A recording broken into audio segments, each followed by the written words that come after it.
اوس په اختصار سره د واده د شپې آداب ذکر کوو.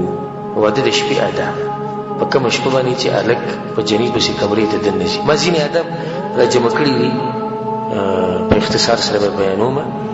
د دې نه مخکې ته یو نصیحت وکړم ټولو ته. چا چې واده نه دی کړی هغه ته خاص نصیحت، او څوک چې دویم او د دریم او د څلورم سوچ کوي هغه ته هم دا نصیحت، او کوم چې کړی دی الله دې ستاسو عمل شي.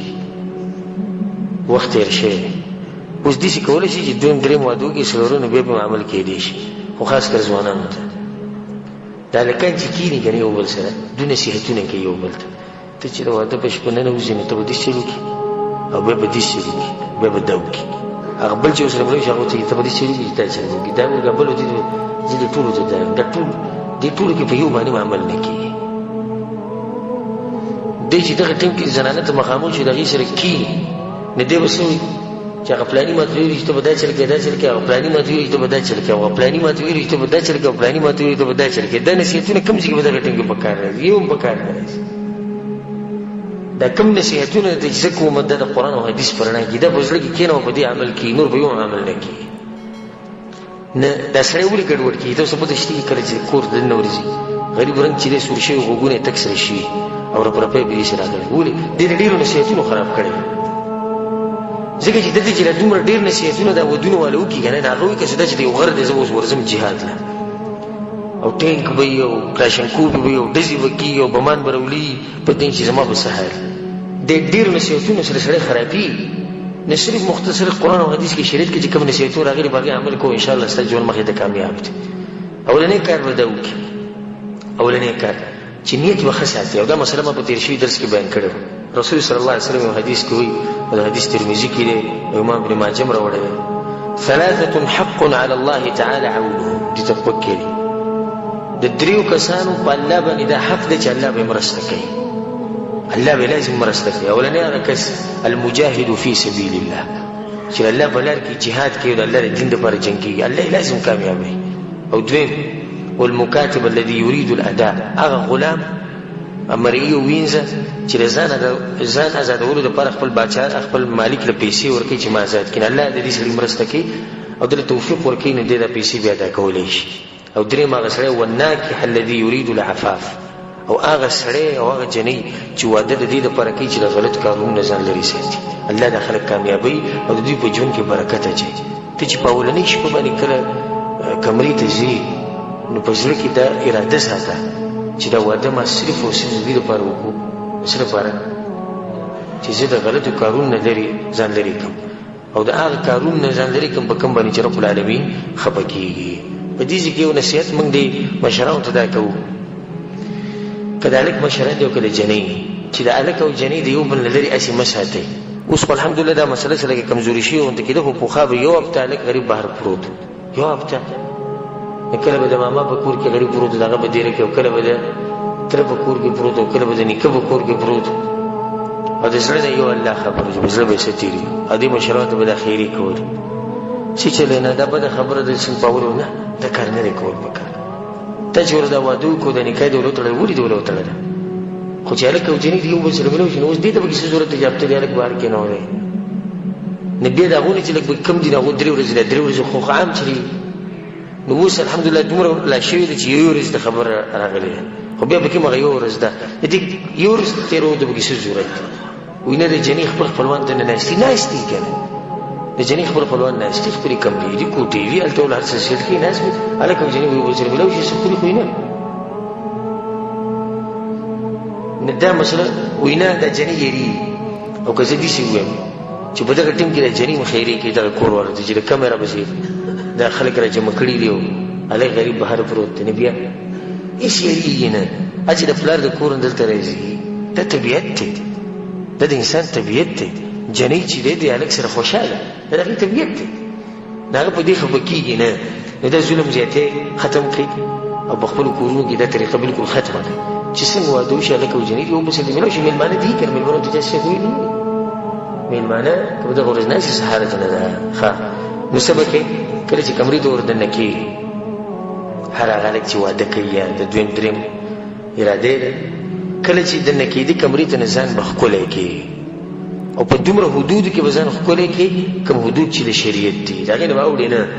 او ما په تېر شوي درس کې دا مسله بیان کړې وه چې ځینې خلک د واده په دې ورځ باندې حرام کارونه کوي او په هغې ځان ښکلی کوي او جنیل هم پکار ده چې ځان څه کړي ځان ښکلی کړي. الله سبحانه وتعالی په قرآن کې ولهن مثل الذي علیهن بالمعروف څنګه چې د سړو په دې ښځو باندې حق دی دغه شان د دې ښځو هم په دې سړو باندې حق دی. عبدالله بن عباس رضی الله عنهما د رسول صلی الله علیه وسلم ترڅ وی چې کله به درس وکړو او کور ته به دننه تو نه د کور سره دروازې کې به دا پټکې خپل برابر کو لاسونه به لمده کړو په دې ویښتو کې به یې سوله ګیرې به برابر کړه. دا شاګردانو چې وروسته پوښتنه کوي چې کور ته ځې روزانه دا چل کې ته ولې دا چل کې هغه ته وایي زه دې لپاره کوم چې زه ښکلی ښکارم چې دننه وشم ځکه چې زما دا زړه کېږي او زما همیشه دا خوښه ده چې زما ښځه ما ته په داسې حال کې را مخامخ شي چې ښکلي نو داسې به د هغې هم دا خوښه وي نو چې یو سړی وردنې شي او د خولې نه یې نسوار وبینځي د واده په شپه یې نسوار لګولي تازه او وردنې شي او د ښځې سره کښېني او د جیب نه هم د نسوار وبینځي او د ګوتو نه یې په کومو ګوتو کې چې نسوار لګولي د هغې نه هم دغه لاس سیدې په دې ښځه باندې ولګي دغه نه هغه څښا وي نه هغې ته لاړ شي چې دی په دغه شپه وردنې شي او خولې یې څښا په څښا یې غاښونه یې تک ژېړي او د ښځې سره کښېني او د هغې باندې اولنی د دې سړي د خولې هغه وږم ولګي کوم چې هغه څښا وینه راځي دې به د خاوند څه خوښ شي د اولې ورځې نه د غریب دا حال دی دا خو له ده سیټ کړی دی واده دی نو چې بیا مخې ته نورې ورځې راشي چې بیا به د غریب ګورې څه حال دغه شان زنانه له پکار دي چې په دغه ورځ باندې ځان سنبال کې او ځان تیار ساتي خپل خاوند ته خو د شریعت په حدودو کې دننه چې د هلک څنګه کمرې ته راشي او په دې جنۍ نظر ولګي او دی خوښه شي. ته اوس ده پته شتي د دې اولني نظر ګوره ډېر غټ اثر وي د اولنی نظر دی د دې ډېر غټ اثر وي نه څنګه چې د هلک په جنۍ نظر ولګي او جنۍ په هلک نظر ولګي چې یو بلې خوښ شي د دوی د ژوند بیا مغې ته ډېر د الله په توفیق سره ډېر ښه روان وي. خو چې د هلک په جنۍ نظر ولګي او هغې ځان سنبال کړی نه او په عامو حالت نو ده به ترې زړه تور شي یا هلک په دغه حال کې دا کوم چې ما بیان کړه چې د نسوارو چونډۍ لګولې او یا سګرټ یې څښلي او د خولې نه یې د څښا بینده لوخړې رواني او د هغې سره په کټ کې ناستي د هغې بدې شي چې د اولې ورځې نه بدې شي بیا مخکې ورسره مخکې هم بیا د هغه سره زړه نه لګي نو اولنی کار به دا وکړي. بل به دا کار وکړي چې کمرې ته وردنې شي نو سلام به واچوي دا طریقه ده د شریعت کمرې ته وردنې شي السلام علیکم ورحمة الله وبرکاته هغه به له دې جواب ورکړي. ځینې خلک دا وایي جاهلان وایي په ښځه باندې څوک سلام نه اچي ځکه چې سړی کمزوری ښکاري خو رسول صلی الله علیه وسلم وایي زمونږ پیغمبر چې د غیرتیانو غیرتي دی او په هغې چې څومره غیرت و نور له په چا کې نشته د الله نه وروسته غیرتي انسان او په مخلوقاتو کې غیرتي مخلوق هغه څوک دی رسول صلی الله علیه وسلم هغه وایي افشو السلام سلام خور کړي خور یې کوي که د واده په شپې او که نور ورځې به کور ته ځي کار دې سلام واچو ته چې وردنه شوې دا ووایه السلام علیکم دې سلام څه مطلب دی سلامتیا دې پته نو دې ښځې له دې یو امان ورکړو چې ما نه یېرېږه مه ته په سلامتیا کې زما د طرف نه او الله به ستا په دې واده کې برکت واچوي چې ته شروعات ګوره په یو شریعت په کار باندې دې وکړو نو چې کله دننه ورشي نو اول به ده وایي چې السلام علیکم ورحمة الله وبرکاته بیا به د دې ښځې سره په ارام کښېني.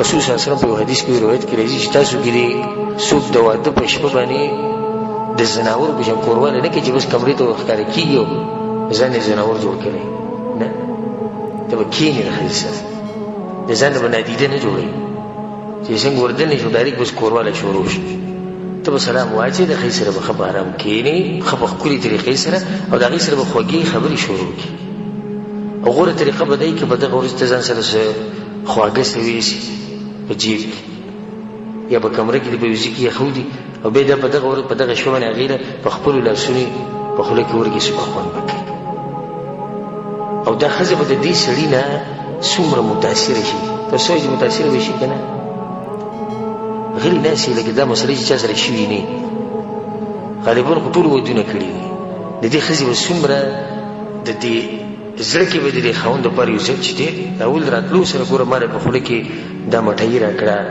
دا چاکلیټ یې را کړو خو نو دا به وایي چې دا خاوند خو به په روان مستقبل کې به ما ډېر ښه ساتي یو اثر به وشي. ښه جنیل هم پکار چې یو هدیې یو ګفټ یې ښودی چې هلک کله کمرې ته راشي خبرې اترې شروع شي دا ول هم د خپل طرف نه څه شي ورکړي هغه هم څه خوشحاله شي بیا ورو د هغې سره خبرې شروع کړي. او دلیل ګوره په دې مسله باندې دا دی حدیث د اسماء بنت یزید رضی الله عنها هغه وایي چې قینت عائشه رضی الله عنها لرسول الله صلی الله علیه وسلم. رسول صلی الله علیه وسلم چې کومه شپه باندې عائشه رضی الله عنها نو ما تیاره کړې وه، عائشه رضی الله عنها ما تیاره کړې وه او رسول صلی الله علیه وسلم ته مې تیاره کېنولې وه. نو رسول صلی الله علیه وسلم راغی د هغې په خوا کې کېناستو او بیا یې څه چل وکړو، رسول صلی الله علیه وسلم زما لوښی ورکړو د پۍ و. نو رسول صلی الله علیه وسلم پۍ وسکړو او بیا په خپلو لاسونو هغې له ورکړو. چا له ورکړو؟ عایشې رضی الله عنها. نو هغې خپل سر دې چې کته کو شرمېده زه نه په دغه ورځ شپه باندې چې دی شرمېږي. نو وي زه ورته قار شو خو زه ورته قار شوم ما ورته چې ګوره رسول صلی الله علیه وسلم د لوښی نیولی تا چې دی سر دې کوز نیولی. نو بیا هغې هغه لوښی واخیستو هغه پۍ وسکړو. او در روانې چې څومره مسلې زه اوس بیانوم که نه په دې کې به دا نه وایي چې په دې کې خو شرم او حیا او مجلس او دا حدیث ته چا دی؟ د رسول صلی الله علیه وسلم. دا زموږ شریعت دی او که دا مسلې ما واضح کړي نو انشاءالله زموږ د شریعت نه به جافې ختمې شي. چې څو پورې دا پټي نو هېڅ هم نه کېږي. او دا کومې طریقې چې د زه ښیم که په دې د عمل وکړو انشاءالله واده به دې کامیاب واده وي. نو ته به څه چل وکړي؟ اول به دې ښځې له څه ورکړي، بیا به د هغې سره په ارام کښېنې، د هغې سره به خوږې د مینې محبت خبرې شروع دي چې ته کښېنو په نصیحتونو سره شي. زموږ د خلکو یو رواج جوړ شوی د مشرانو نه روان دی چې کښېني بس دی به تقریر شروع کړي. زما د مور پلار به ډېر خیال ساتي، زما د وروڼو به خیال ساتي، زما تره زامن نه ځي، ماما زامن نه ځي، کاکا زامن نه ځي. دا صحیح ده، دا نصیحتونه ورته وکړو. مونږ دا نه چې نصیحتونه مه کوو، صبر وکړه. نوي ناوي ده، نوي جنۍ ده، عمر به کم وي، یېرېږي، لږ رعب پرې دی، کښېنه ورسره ښه په ارام خوږې خبرې شروع کړو. دا اول نه د تقریر شروع کړو نو د هغې سره به ښه په ارام کښېنې. بیا د دې ناستې یو طریقه مثال کې تا سره کښېناستې نو ورو ورو په دې خبرو کې ته د هغې په لاس مایلاس کښېنې، د هغې په لاس مایلاس کې دې سره هغه مینې محبت هغه کوم ماحول چې د هغه ښه زیاتېږي او دا ښځه به هم په دغه کې شي چې زما دا خاوند په ما مین دی. او بل دی چې هغې ته به ته ډېر سنجیده سړی ښکاره شي، ډېر سنجیده. خو چې کله ورته ته کښېنې اول خو بغیر سلام نه وردننی شي، چې څنګه وردننی شي نو دا پکې نشته چې څه خواږه څه دې ښځې له ورکړي، دا پکې نشته. بس ښځې سره به کښېني ته داسې کار وکړې چې زما د مور پلار به ډېر سخت عزت کوي، خو د هغوی عزت دې ونه کړو نو زه به راسره دې سره کوم چې چا راسره کړی نه وي. بیا به دې کور کې به دې ځای نه او طلاق کړي به مې د واده اولنۍ شپې ته وګوره ته به د طلاق خبرې کوې او زه به دې ووایم او زه به یې دا کوم دې قیسو ته ضرورت څه دی؟ د هغې سره ته خوږې خبرې شروع کړې په ښه طریقه باندې. بیا رسول صلی الله علیه وسلم یو طریقه مونږ ته ښوولې ده، هغه ده چې کله ښه پوره ګپ شپ ولګېدی شو نو د هغې نه بعد دا پکار دی چې دوی 2 رکعته لمونځ وکړي او د خپل نوي ژوند شروعات په څه باندې وکړي؟ په منځ باندې. دې ژوند کې به ډېر سخت برکت وي. او د هغې دغه حدیث ابن مسعود رضی الله عنه او د ابو سعید مولا ابي سعید مالک ابن ربیع دې حدیثونو کې دا مسله راغلې چې په کومه ورځ باندې سړی په کومه شپه باندې سړی په ښځې پسې ورشي نو پکار دی چې دویم 2 رکعته لمونځ وکړي او دا ښځه هم 2 رکعته لمونځ وکړي. ستاسو څه ګمان دی په دغه واده باندې او څه سوچ دی چې هغه د مانځه نه شروع شي نو دغه ژوند به مخکې کامیاب وي که نه وي؟ دا به کامیاب وي. دغې چې شروعات د الله سبحانه تعالی په بندګۍ باندې وشو او بیا چې دغه تنګ کې د په دې سجده کې الله تعالی سوال وکړي چې یا الله زما د واده د ژوند وشروع کېږي، ته پکې برکت واچوې، ته ماله طاقت راکړې، ته ماله توفیق راکړې، څومره ښکلی ژوند به د دې سړي دا په دغه ورځ باندې دا کار کول پکار دي. د هغې نه بعد که بالفرض دې ښځې له د کوروالي دعوت ورکړي او ښځې ورته ووایي چې نه، ځکه چې ښځه په دغه ورځ باندې ناشنا ښځه ګوره پردۍ ښځې راشي ږدم او د سړي سره ملاو شي، لازم په هغې باندې روی وبي. نو که بالفرض دې ښځې دې منع کړو چې نه نن به نه کوو نو دی به څه کوي؟ خپله به یې راټینګه کړي؟ نه، په دغه ټیم کې به دې حالاتو ته وګوري چې دا ښځه په روب کې ده، په یره کې ده، هېڅ خبره نه که دی یوه شپه یې د واده د اولنۍ شپه چې د بغیر د کوروالي نه تېره کړي بس دی به هم ځان غله کړي. دې ته سنجیده انسان و، هوښیار انسان ګوره، هوښیار انسان هغه چې د مخامخ سړي هغه حالاتو سره چې دی ګزاره کوي او د هغه په هغه حالاتو باندې پوهېږي. هغه مخامخ سړی اوس په یره کې دی، پردۍ زنانه یکدم په ما پسې راغله او یکدم زما کور ته راغله، زه خیر زه به ګزاره وکړم لکه دوله دعوت ورکو او هغې انکار وکړو نو څه خبره نه ده. بیا که بالفرض هغې انکار ونه کړو او دی کوروالی کول غواړي د هغې سره، دا کوم هلک چې واده کړی دی کوروالی نو کوروالی په هغه طریقه نه کوي کوم چې رسول صلی الله علیه وسلم په دې حدیث کې منع کړی د زناورو په شان एकदम ډز او کوروالی شروع شو. نه، د هغې نه مخکې ډېر کارونه یې چې هغې د په عربۍ کې مقدمات وایي او د هغې سره د موسم او د حالات دي چې د مینې محبت نه ډک شي.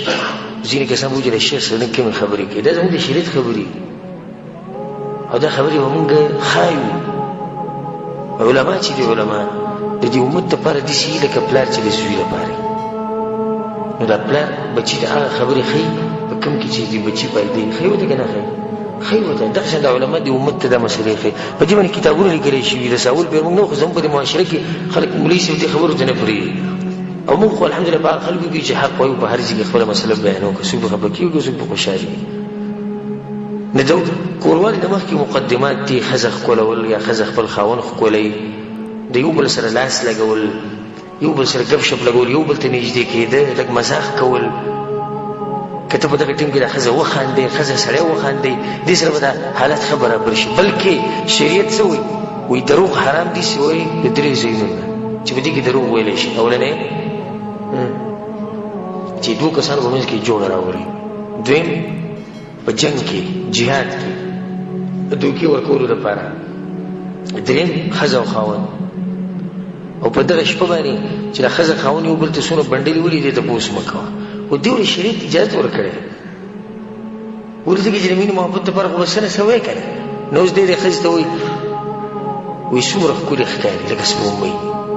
ښه که اوس هغه د سپوږمۍ په شان نه نو دا دروغ شو که نه شو؟ دروغ. اجازه شته ووایه خیر ښه دې ورته ده ووایي څومره تا سره خو ما چې ته ولیدې زما په دې زړه یې دومره اثر وکړو چې زه به د مرګه پورې صرف تا سره ژوند تېر کړم. دروغ یې ووایي. د مستقبل نه دی خبر دی کېدای شي سبا جنګ وشي دغه وشي د دویم واده وکړي درېیم وکړي څلورم وکړي. خیر دی وایي هېڅ خبره نه. جنۍ ورته هم ده ووایي ښه ده چې ته زما ژوند له رالې او که ته نه وې نو زما به ګوره څه کېږي. دغسې یو خبره یې وکړه. یا دا ښځه خاوند یو بل ته ښځې دې خاوند ته وایي که ته مړ شي نو زه به مړه شم. دا خبره ډېره کوي دا ښځې، که ته مړ شي چې دا غریب مړ شي چې ډېرې بیمایي نه وي څلور میاشتې لس ورځې پسې خفه وي، بیا وروسته وایي ښه ده چې دغه مړ شو بخیل انسان او زه یې ځان له پوزې له راوستې وم. نو بیا خبره چې شوه هغه کومه چې مخکې کوله چې که ته مړ شي زه به مړه شم. ښه دا خاوند اکثر دې ښځې ته وایي ستا دپاره خو زما سر قربان دی، سر وغواړه سر به درله درکړم په پلیټ کې امید چې کټ کړی در وایي نو هغو ته به ووایي 10 روپۍ راکړه. په 10 روپو باندې هغه به دې شي بېعزته کړي او قار کړي. نو تا خو ته د واده په شپه باندې وایي چې سر درې خو درکو. نه د دې قسمه خبرو شریعت اجازت ورکړی. ولې شریعت ته هم دې مسلې پته ده چې رب العالمین یو حکیم ذات دی، هغه ته پته ده چې د ښځې خاوند په منځ کې چې مینه محبت کې راځي دوی د یو بل سره دا خبرې اترې کوي. نو په دغه ورځ باندې به دا خبرې اترې وکړي او بیا به ورو ورو یو بل ښکلی، یو بل سره لاس لګول، یو بل ته نږدې کېده. د هغې نه بعد به د کوروالي د درجې ته یا دغه مرحلې ته به اوړي. رسول صلی الله علیه وسلم په یو حدیث کې وایي چې کله تاسو کې یو سړی کوروالی کوي نه هغه به یو دوه دواګانې ووایي. اولنۍ دوا دا ده چې د دې ښځې په دې تندي باندې به لاس کېږي او دا دوا به وایي چې اللهم اني اسألک من خیرها وخیر ما جبلتها علیه واعوذ بک من شرها ومن شر ما جبلتها علیه. الله زه ستا نه د دې زنانه خیر غواړم او په دې کې چې تا کوم خیر اچولی او د هغه شر نه پناهي غواړم، پناهي نیسم په تا پورې کوم شر چې په دې زنانه کې دی او کوم شر چې په دې کې تا اچولی یعنې دې به فطرت کې پروت دی. نو ګوره څومره ښکلې دوا ده چې زه د دې خیر صرف غواړم، بس دې کې چې کوم شر دی هغه نه غواړم. دا دوا به ووایي او زه دواګانې یادې کړي. او دویم چې کله کوروالی شروع کوي نو په دغه ټیم کې به دا ووایي بسم الله اللهم جنبنا الشیطان وجنب الشیطان ما رزقتنا. ای الله شیطان زموږ نه لرې ساته او د دې میلاوېدو د لاسه چې به کوم ماشوم ته موږ له راکوې نو هغه هم د شیطان نه لرې ساته او شیطان د هغه نه لرې ساته. رسول صلی الله علیه وسلم وایي که دوی له الله بچی ورکړو نو شیطان دغه بچی له نقصان نشي ورکولی. څومره غټه فایدې د معمولي وړه غونته کې دوا ده. او دا دوا چې دې ووي نو بیا چې ستا کوم اولاد کېږي هغه اولاد به د شیطان نه د شیطان نه به حفاظت کړي او د هغه نه به محفوظ وي. د هغې نه بعد بیا ښځه خاوند یو بل سره کوروالی کوي. نو کوروالی د ښځې سره کوروالی کول دا به دوه قسمه، یو حرام دی یو جایز دی. او جایز هغه دی چې یو سړی د خپلې ښځې سره د قبول د طرف نه د مخې د طرف نه کوروالی کوي، که په هره طریقه کوي، که په هره طریقه کوي، د هر ټکی پکې وي، نور تفصیل ته ضرورت نشته. که په هره طریقه کوي په باندې دلیل څه دی؟ الله وایي نساؤکم حرث لکم فأتوا حرثکم انا شئتم. دا ښځې ستاسو فصل دی او خپل فصل دی چې څنګه راځي راځي ګوره. ځکه ما تاسو ته اکثر مخکې وایي چې څوک به دا نه وایي چې شیخ صاحب دا مسلې ولې بیانوي. الله ګوره دا خبره کوي، رب العالمین وایي ښځې ستاسو فصل دی او فصل دی چې څنګه راځي راځي ګوره. نه که دې د شا د طرف راځي، د شا د طرف نه ګوره مطلب دا نه چې دبور کې کوروالی کوي، د شا د طرف نه کوروالی کوي خو مخې ته کوي، یا د مخې د طرف نه کوي، یا به بله څه طریقه کوي. په ولاړه ناسته چې کومه طریقه ده دا جایز ده په شریعت کې. او په هغې کې ورته د عبدالله بن عباس رضی الله عنه یو روایت ووایم، په هغې کې دا دي چې عبدالله بن عباس وایي چې کان هذا الحي من الانصار، د انصار والا قبیلې والا خلک چې وي د مدینې والا هم اهل وثن، د بوتانو عبادت به کو، او د دوی سره د یهود به اوسېدو او د اهل کتابو. نو د اهل کتابو به ځان په دوی باندې غوره ګڼولي ځکه چې هغوی سره کتاب. نو ډېرې مسلې به د انصارو د چا نه زده کولې؟ د یهودو نه به زده کولې. او یهودو کې دا مسله وه چې هغو به د ښځې سره کوروالی په دې طرف باندې کوو، په دې سیډ باندې به یې کوو، یعنې د ښځې به هغه طرف ته مخ او سړي به ورسره کوروالی کوو. ولې؟ وایي ځکه چې دې کې ښځه پټه وي، ښځه هم پټه وي او سړی چې دی هم ښکاري نه ښځې ته. نو دغه طریقه د انصارو زده کړې وه. او د مدینې د مکې نه چې کوم صحابه نو په هغو کې دا طریقه نه وه، بلکې هغو به په هره طریقه باندې د خپلې ښځې سره کوروالی کوو. کله چې انصار د دې نه خبر شو نو هغو ته دا خبره ډېره غټه ښکاره شو چې تاسو د ښځو سره داسې کوروالی کوئ، تاسو دا طریقه هم کوئ، دا هم کوئ. نو رسول صلی الله علیه وسلم دا مسله لاړه. څنګه چې رسول صلی الله علیه وسلم دا مسله لاړه، الله سبحانه وتعالی د آیتونه نازل کړو نساؤکم حرث لکم فأتوا حرثکم انا شئتم. د خپل فصل چې څنګه راځي راځي، مطلب دی چې د چا د خبرې مرسته الله وکړه؟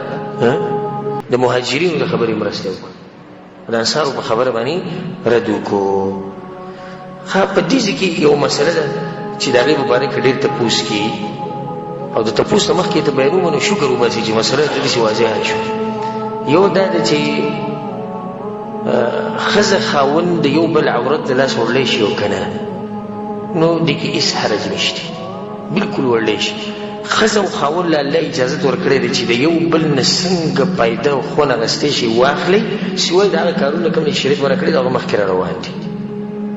د خوند اخیستو یو طریقه دا ده چې سړی د ښځې عورت ته لاس وړي او ښځه چې د سړي عورت ته لاس وړي، نه دا جایز دي.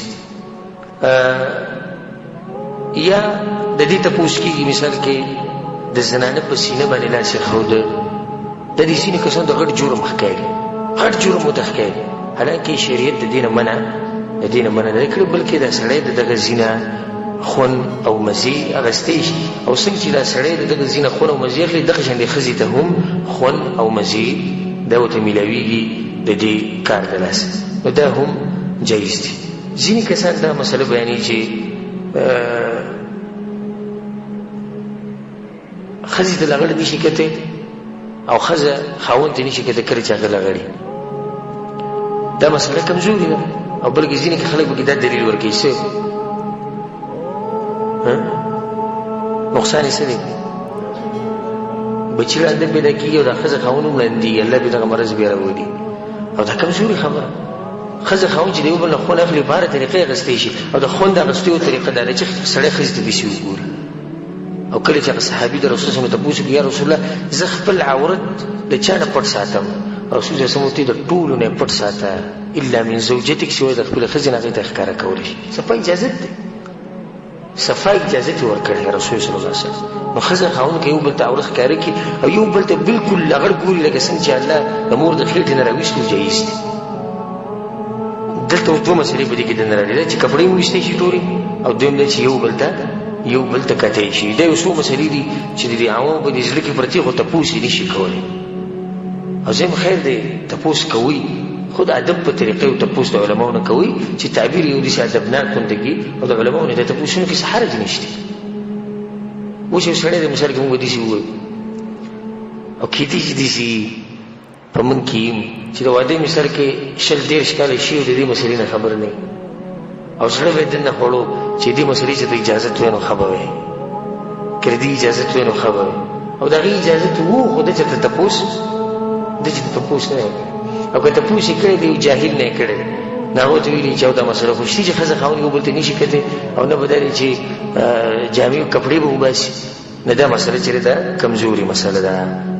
دویم کوروالی د ښځې سره چې هغه حرام دی د هغې یو څو صورتونه دي او هغه ده اولنی شکل د هغې دا دی چې د ښځې سره د دبور د طرف نه کوروالی کول او دې نه منع راغلی د رسول صلی په حدیث کې ملعون من اتى امرأة في دبرها هغه سړی ملعون دی او لعنت پرې دی کوم سړی چې د ښځې سره د شا د طرف نه کوروالی کوي. او ډاکټران اوس په دې باندې یو دغه کړی دی سرچپي کړی دی او په دې کې هغو بېشماره نقصانات راویستي چې کله ښځه چې کله خاوند د ښځې سره د دوبر د طرف نه کوروالی کوي. رب العالمین چې یو شی حرام کړي که نه هسې نه حرام هغه د مخلوق پیدا کړی دی هغه ته ښه خبر ده چې دوی ته په څه کې نقصان دی او په څه کې فایده ده. نو په کوم کې چې ورته نقصان نه و نو به یې ورته اجازت ورکړو او په کوم کې چې ورته نقصان و نو څه یې وي دا حرام دی. نو دبور کې کوروالی کول حرام دي. نور د دبور نه هر قسمه مزې اخیستل دا جایز دي. صرف کوروالی نه منع راغلی چې دغه ځای کې به د ښځې سره جماع نه کوي. دویم چې کوم جماع حرامه ده هغه ده چې د روجې په حالت کې ښځې روجې نه وي د اوسه کوروالی کوي دا حرام کار ده. دغه شان د احرام په حالت کې دې ټیمونو کې کوروالی چې دی هغه حرام دی. د حیضې زنانه نه چې کله په یو زنانه باندې حیض بیماري د هغې نه منع راغلي. څلوېښتۍ کې یو زنانه نو د هغې د کوروالي نه هم منع راغلې ده. نور دغه ته اخیستی شي مزید یې اخیستی شي خو صرف کوروالی به ورسره نه کوي. لکه دا مسله غلطه ده ځینې وایي چې په ښځې باندې کله بیماري راشي نو د هغې نه به ځان بلکل لرې ساتي یا څلوېښتي وي نو هغې نه به ځان بلکل لرې ساتي. دا کمزورې خبره ده بلکې د هر قسمه مزید د ښځې نه اخیستی شي خو صرف دا چې کوروالی به ورسره کوروالی به نه کوي.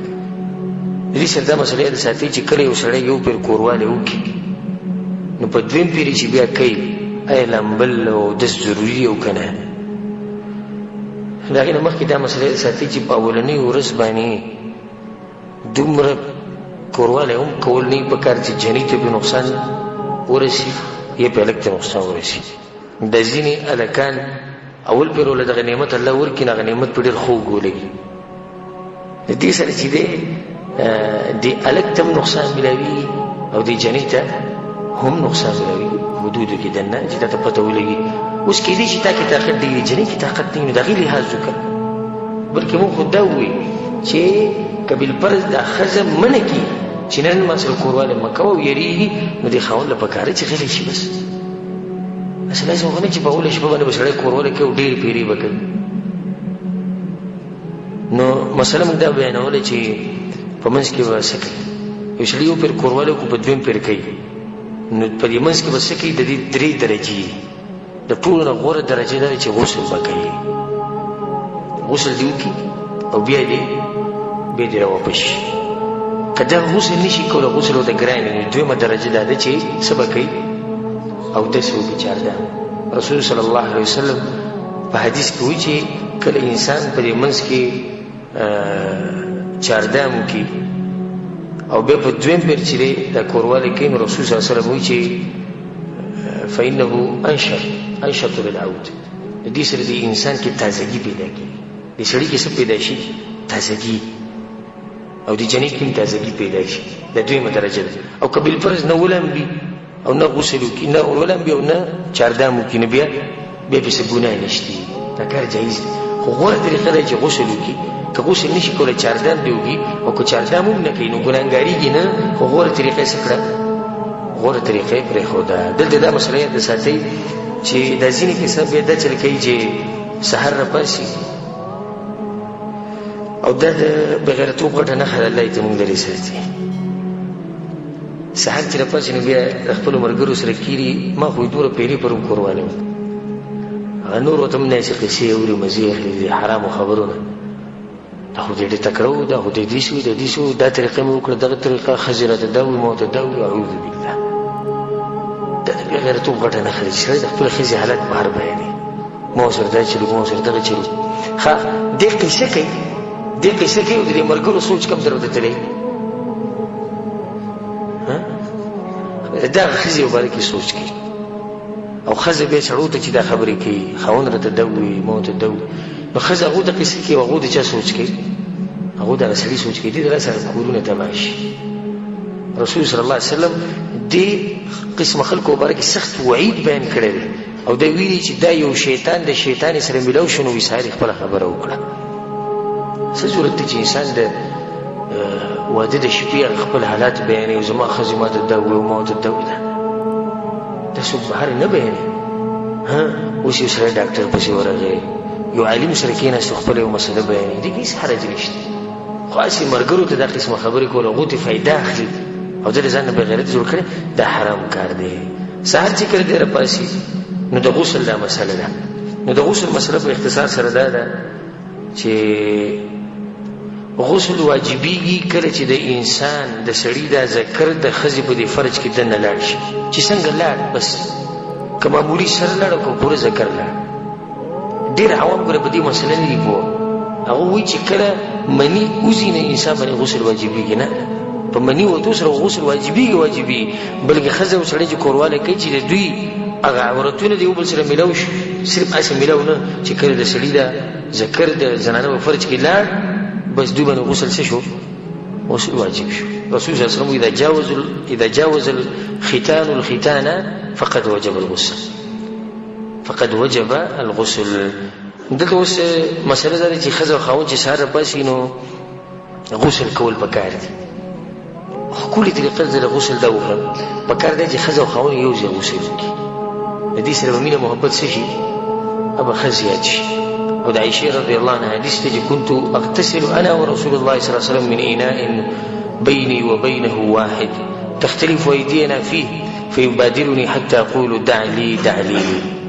وی کله چې به موږ سهار راپاڅي نو د جنابت غسل به موږ کوو. نو ما او رسول صلی الله علیه وسلم به د یو لوښي نه غسل کوو چې لوښی به زموږ په منځ کې پروت و. دغه یو لوښي نه به موږ غسل کوو. موږ به بګیا لاسونه وهل. ما به رسول صلی الله علیه وسلم ته ما ته پرېږده، هغه به ما ته پرېږده، یو بل سره مزاح کوو. نو دا غسل کې سړی په دې طریقه وکړي ښځه خاوند به که دغه ټیم کې دوی دغه یو بل ته ګوري سهار چې هغه مسله موږ سره مخکې تېره شوه. نو دې سره به د دوی په منځ کې مینه محبت څه شي؟ مینه محبت به ښه زیات شي. په دې چې ودرو که نور مخکې به بیان کوو. که لږ ټیم را کوو یو څو مسلې دي بیان کړو که نه. دې ته خو ډېر دا ځوانان چې کوم دي هسې ځان غلی کړی ښه ورته خوشحاله. او که یو ګنټې مو نور بیان وکړو نو دا بیان به ډېر خوږ لګي. او دا نورې مسلې که موږ چېرته لږې اوږدې کړو نو شیخ صاحب نن بیان وکړو، ښه خو ډېر اوږد بیان وکړو. موږ سهار کار له ځو، موږ مزدورۍ له ځو، دای له ځو او دې ته ښه خوشحاله ناست. او هغه غریبانان چې کوم دي کوم چې ودونه کړي دي هغه اوس خپل زړه خوري. نو زړه مه خورئ. تاسو د دویم واده وکړئ، درېیم وکړئ، څلورم وکړئ. الله تاسو له طاقت درکړي. که عدل او انصاف کولی شئ او طاقت ته به کېږي د سبا نه بل واده وکړه. او که نه طاقت ته سره نه وي نو موږ به سوال کوو الله ته، او ته هم سوال کوو چې الله موږ له طاقت راکړي چې دویم درېیم څلورم واده وکړو. او کوم چې ځوانان دي هغو ته موقع پرته ده. ښه دا خبره موږ بار بار کوو چې د ښځې سره ګپ شپ لګول، اخاندول، هغې سره ټوغې کول دا یو ښه طریقه ده. او په دې کې ځان سپک مه ګڼه. لکه مثال اوس ته کمرې ته دننه راغلې او ښځه ناسته تا ور په دې سترګو باندې لاسونه کېښوي، یو قسمه مزاح، یو قسمه ګپ شپ. نو هر انسان ته دا قسمه طریقې معلومې دي. ګوره کله چې جابر بن عبدالله رضی الله عنه واده وکړو نو راغی رسول صلی الله علیه وسلم یا رسول الله ما واده وکړو. د هغه خویندې وې ډېرې او ورورې نه وو او پلار یې په غزوه احد کې شهید شوی او د هغه سړي پلار هغه سړي زوی دی چې هغه سره رب العالمین خبرې په خپله کړې. نه د بیا واده وکړو چې لکه زما د دې خویندو حفاظت ساتي، د یو مشر ښځې سره واده وکړو. نو رسول صلی الله علیه وسلم ورته واده دې وکړو. وایي پېغلې جنۍ سره دې وکړو که نه کونډې سره دې یا رسول الله د مشر ښځې سره وکړو. رسول ته فهلا بکرا نوی جنۍ سره به دې واده کړی، پیغلې جنۍ سره واده کړی. ولې؟ تلاعبها وتلاعبک، تا سره به یې لوبې کولې او تا به ورسره لوبې کولې، ځکه ته ځوانه لکې. اوس تا مشره ښځه راوستې نو صحیح ته خو ځوانې ته به لوبې وکړو، هغه مشرې کوم ځای کې لوبې به ورځي. په یو حدیث کې راځي رسول الله تضاحکها وتضاحکک، ته به یې خندولې تا به خندوله. که دا جنۍ کشره نو ګوره دې کې رسول صلی الله علیه وسلم یو خبره بیان کړې چې ښځه خاوند یو بل خاندوي، یو بل سره مزاح کوي. زه دې ټولو کسانو ته دا نصیحت کوم، دا کومو چې خاص کر د کومو د بریدونه چې وینې ساسي، ته خو ته زه دا وایم والله که تاسو د ژوند مزه اخیستي، په الله د قسم خورم که تاسو د ژوند مزه اخیستي. تاسو خو یو روټیني کار کړی، روټیني دې ته روټین وایي. واده لازم دی، واده یې وکړو، بیا بچي پیدا کول لازم دي، هغه یې وکړو. خو کوم مقصد چې اصل و د دې واده نه هغه ته میلاو شو، هغه ته میلاو نه شو. ښځه خاوند یو بل ته چې ګوري، ښځه چې خاوند ته ګوري قار وله ورځي، او خاوند چې ښځې ته ګوري قار وله ورځي. صرف دغه کوي چې د شپې سملي او کوروالی وکړي او بچي پیدا شي. د دې څه مقصد شو؟ ښځه خو هغه ښځې چې ته د ورځې کار کوې، په مزدورۍ کې، په مکتب کې ناستې، دفتر کې ناستې، یا مثال کې دیاړۍ ته تلې څه کار کوې او په زړه کې دې یو سوچي څه چې کور ته به کله ځم، چې کور ته به کله ځم. خو چې کله ته به کور کې پروت یو دا سوچ دي چې دې کور ته به کله وځم او د دې بګوي نه به الله ما کله خلاصوي. نو ته خو څه پیدا نه شو. د واده چې کوم اصل مقصد دی هغه میلاو نه شو. د واده اصل مقصد دا دی چې ښځه خاوند یو بل سره خوشحاله ژوند تېروي. چې کله تا د ښځې سره په دې ښه طریقه ژوند تېروو، مذاق دې ورسره کوو، خوشحاله دې ساتل، نو د دې سترګې به همیشه په کوم ځای په کور کې په دروازه وي چې کله به هلک راځي. او یو دغه طریقه ده کومه چې عامه روانه، نو بیا دا ښځه دا سوال کوي چې یا الله بېروزګاره کوی د سره به، ځکه چې په دې باندې ځان یو بوج پروت دي چې دا خاوند به دې کور کې پروت دی، خبرې هغه نه کوي، ګپ شپ هغه نه لګوي، نورې څه پیسې هغه نه کوي، خو دغه پروت دی او دا ورله ډوډۍ وړي غریب، او دا ورله کپړې وینځي، او دا ورسره خدمت کوي، او هغه دغه شان چې دی بد ګوري، کله مخ دې سره کوي چې ولې ګپ شپ نه لګوي، وي دې سره سړی لږ سپک کوي. چا ویلي دې سپک کوي؟ رسول صلی الله علیه وسلم د خپلو بیبیانو سره ګپ شپ لګولی دی، مذاق به ورسره کوو، هغو سره مینه محبت کوو. رسول صلی الله علیه وسلم څومره دروند سړی دی، د امت سردار دی، د پیغمبرانو سردار. بلکې حدیث کې راځي چې رسول صلی الله علیه وسلم پیر چاردام کړه او داسې کړه او منزله وتو، نو په دې لارې کې څنګه چې منزله وتو، په دې لارې کې ولې یو بیبي مخې له راله، نو هغې ښکل کړه او منزله لاړ. ګوره په دغه لږ ټیم کې رسول صلی خپله بیبي څه کړه، هغې ښکل کړه. د ماحول ته ستاسو خیال دی دا څومره ښکلی ماحول چې یو سړی د کور نه وځي او ښځې ته وایي ښځې زه لاړمه او د الله په امان هغه ښکل کې وځي، دا ښځه به څومره خوشحاله شي، او بیا به د انتظار کوي او دواګانې به کوي چې یا الله دا هلک زر ته زر راولي، ځکه چې هلته د هغه اخلاق دومره ښکلي. خو چې کله دی د کور نه وځي هغه خبر نه وي، د کور د دروازې نه یو درز ورکړي او لاړ ووت او بدماش دی او نور څه، او بهر غریب چا ته چرنګ نشي کولی، په کور کې به دغه کمزوري باندې بدماشي کوي، دغه د کمزوري میلاو شوي ده، اوس په هغې باندې بدماشي کوي او ته ناسته د الله نه ویرېږي. او که خپل ژوند دا موقع ګورې، دغه ته مې دا کوم چې ودونه یې کړي دي هغو ته هم دا موقع وشتي، خپل ژوند په یو ښه طریقه شروع کوي او د ژوند نه مزې واخلئ. په اخره کې زما یو خاص نصیحت وي، هغه هلک ته چې واده کول غواړي یا هغه جنۍ ته چې هغې واده را روان دی یا واده کېږي به، هر څوک چې زما دا بیان وړي هغه ته زما دا نصیحت دی چې د واده په شپه باندې چې کله ته د جنۍ پسې کمرې ته ورشي او د جنۍ نه غلطي وشي، نو هغې ته په غټ نظر مه ګوره. ولې؟ لکه څنګه چې ته د دې شپې په باره کې سوچ کوې چې دا شپه به ګورې څنګه یې، دغه شان د دې جنۍ په زړه کې هم دا سوچ پروت دی، هغسې د اسمان نه راپېښېږي. دویم نصیحت زموږ دا دی چې په ځان باندې یره بلکل به نه راولي. ځینې کسان چې کمرې ته وردنه کېږي، دروازې ورځي او بیا راځي او بیا د ورور سره مشوره کوي او د ملګرو سره دا به څه طریقې او هغو ته نه ورشه، او شریعت چې درته څه ویلي په هغه طریقه عمل وکړه، انشاءالله په دې کې هېڅ هم نشتي، ستا ژوند چې دی هغه به ښه خوشحاله. دا خبره درته م وکړم چې د کوروالی هله انسان له خوند ورکوي چې کله د انسان مزاج هغې ته جوړ شوی، چې کله د انسان مزاج صحیح هغې ته جوړ شوی. اوس یو سړی دننه ورغی کمرې ته او دا درز درز درز درز دا سینې څه کېږي درزي، او د ښځې سینه هم څه کېږي درځي او په دغه ټیم کې دوی کوروالی شروع کړو. دا کوروالی به دوی له خوند ورکړي؟ خوند ورنه ورکړي. بالکل په ارام مطمئن ښه به کښېني، ګپ شپ ورکړي، اوبه وڅښي، خواږه څه وخوري. د هغې نه بعد چې ګپ شپ نه بعد چې به یې شروع کړي، دوی له به دا کوروالی هم دا به له خوند ورکوي. او دغه نصیحت خو موږ ټولو ته کوو چې د ښځې خاوند ژوند مزه الی چې کله دوی د دې کور نه لري. نو کله چې د ته موقع برابرېږي نو خپله ښځه ځان سره بهر ته بوځه، خو د کافرانو په طریقه نه، او نه د کافرانو ملکونو ته. که طاقت تر الله درکړی بل ملک ته چکر ولګوه، که طاقت تر الله درکړی مکې ته لاړ شه، مدینې ته لاړ شه، دا ښځې ځان سره په چکر وباسه. او ټولو ته زه دا وایم، کوم چې دلته ناست دي مشران او کوم چې زما دا بیان اوري، که هغه پلار دی، که هغه مور دی، که هغه ورور دی، که هر څوک دی، په چا باندې به دا پابندي نه لګوئ چې ښځه به چکر له نه بوځي. دا د هغه ژوند دی، پرېږدي چې خپل ژوند نه مزې واخلي. تا خپل ژوند دې چې تېر کړو، اوس هغه خو پرېږدي چې مزې واخلي. زموږ یو ملګری وه، هغه وایي ما وایي دا زړه مې یو ورځ ډېر کلک کړو، ځکه چې د ملګرو سره ملاوېدم، یو راته وایي چې فلاني ځای ته م چکر ولګوه، بل وایي چې فلاني ځای ته. او زموږ په کور کې سم داسې قانون نافظ شوی و چې د چا مجال څه و چې خبره خو به یې کړې. نو ما یو ورځ په دې زړه باندې ګټه کېښوده او خبره مې جوړه کړه. مور ته مې خبره ور مخکې کړه، تاڼه کې خبره وکړه چې زه دا جنۍ په چکر باندې بوځم. زموږ ملګری ډېر سخت مزاقي انسان دی. وایي ما غېدلي چې په ښه طریقه مې ورته ووایي چې زه دا ښځه بوځم. غریبه تنګه شوي به یو سا به یې زیات شي. وایي هغې ما ته چې بوځې صحیح ده بوځه بچې بوځو. زه ډېر سخت خوشحاله شوم چې دې ما نه دې زر اجازت راکړو. وایي چې ورته مو وایي دغه ټینګ راته بیا وایسو. وایي ما چې زما چې د ګاډه ما ته وګورم چې پروګرام جوړ کړي. وایي ما ته وایي چې دا هلکان ورسره م بوځو، د خویندو ورسره م بوځه.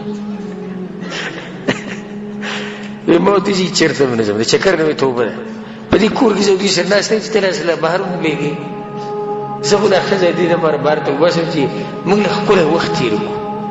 دا ما ته د زړه خبرې وکړي، زه دې ته د زړه خبرې وکړم. یو ځای کې چې د روټۍ وخورو، یو ځای کې چې د چکر ولګو، لږه هوا را باندې ښکلې ولګي، لږ رومانسي غونته کې موسم جوړ شي. هغه دا راته ووایي دا دغه ورسره م بوځو، هلکان هم بوځو، جنکۍ هم بوځو. دا کاڼ بیا ځان سره بوځي، دوی له به پوره پلین کوچ راولي نه چې دا را بوځي بیا ځان. وایي ما چې هېڅ چېرته یم. وایي هغه ورځ شوه دا ورځ بیا مې سره وینا کړې ده. نو اوس هغه غریب په دغه سوچ کې دی چې کله به دا بوډا او بوډۍ څه کېږي، چې کله به مري. دومره تنګ شوی ده دې چې ګوره ډېر خلک دي، خو ګوره ډېر وایي نه چې په زړه کې دغه خبره پرته چې کله به دا بوډا او دا بوډۍ مري چې زه د خپل ژوند نه مزې واخلم. نو کله نه کله داسې وشي چې بوډا او بوډۍ له الله دومره وکړي ژوند ورکړي چې دې غریب پکې دنیا نه چوټي شي لاړ شي. خو د هغه واده د هغه ژوند نه مزې ونه کړي. زما ټولو ته نصیحت دی، مشرانو ته چې د الله نه ویېرېږي، خپل کشران به نه منع کوئ. او کشرانو ته مې دا نصیحت دی چې کله د ته موقع میلاویږي د شریعت په حدودو کې دننه د هر چا د حقوقو خیال وساتي. دا ښځه ځان سره روانه کړه، چکر وله ورکړه، څومره چې ستا طاقت وي ویې ګرځوه، ساه ورسره ازاد کړه، خپل د زړه خبره ورته وکړه. دا به تا د زړه خبره وکړي او زه درته به دې خبره قسم وخورم چې ستا د ژوند چې به څومره مزه یي که نه، دا مزه به تا چې ته به یو ځای کې هم نه اغستې.